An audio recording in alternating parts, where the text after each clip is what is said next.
తూర్పు గోదావరి జిల్లా దేవరపల్లిలో అంతర్రాష్ట్రకు చెందిన దొంగల ముఠాను పోలీసులు అరెస్టు చేశారు. విద్యుత్ ట్రాన్స్ఫార్మర్లు దొంగిలించి అందులోని కాపర్ వైర్లు అమ్ముకుంటున్న కేటుగాళ్లను పట్టుకున్నారు. నిందితుల నుంచి 2 బైకులు, ఒక వ్యాన్ ని స్వాధీనం చేసుకున్నట్టు తెలిపారు.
డైమండ్ జంక్షన్ సెంటర్లో వారం తనిఖీ చేస్తా ఉండగా ఈరోజు మధ్యాహ్నం 2:30 సమయంలో వెహికల్లో చాలా ఈ కాపర్ వైర్ సంబంధించి కాపర్ వైర్ దాదాపుగా 100 కేజీలు కాపర్ వైర్ వచ్చేసి 100 కేజీలు 226 కాపర్ దిమ్మలు సుమారు వచ్చేసి ఒక్కో దిమ్మ సుమారు వచ్చేసి 1.5 నుండి 2 కేజీలు పురుగులా తీసుకుని ఒక వెహికల్లో తీసుకుని వెళ్తా ఉండగా ఈరోజు వచ్చేసి ఈరోజు పోలీసు మన శ్రీహరి మన దేవరపల్లి ఎస్ఐ శ్రీహరి గారు వాళ్ళ అందరూ కలిసి పట్టుకున్నారు.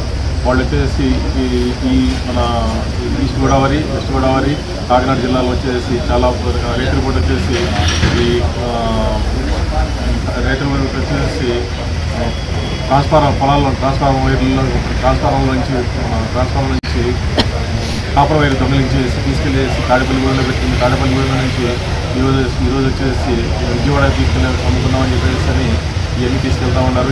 తీసుకెళ్తా ఉంటే సంగీతంగా మన ఎస్ఐ గారు దేవరపల్లి ఎస్ఐ గారు సిబ్బంది ఇన్స్పెక్టర్ గారు వీళ్ళు కలిసి ఈరోజు పట్టుకోవడం జరిగింది. ఇది వచ్చేసి ఈ మొత్తం విలువ వచ్చేసి దాదాపు 6 లక్షల రూపాయలు. ఈ పోలీస్ స్టేషన్ లిమిట్స్లో మొత్తం మన సబ్ డివిజన్లో చాలా అన్ని పోలీస్ స్టేషన్లో కూడా కాపర్ వైర్ దొంగిలించారు. వీళ్ళు డైమండ్ జంక్షన్ సెంటర్లో వారం తనిఖీ చేస్తా ఉండగా ఈరోజు మధ్యాహ్నం 2:30 సమయంలో వెహికల్లో చాలా ఈ కాపర్ వైర్ సంబంధించి కాపర్ వైర్ దాదాపుగా 100 కేజీలు కాపర్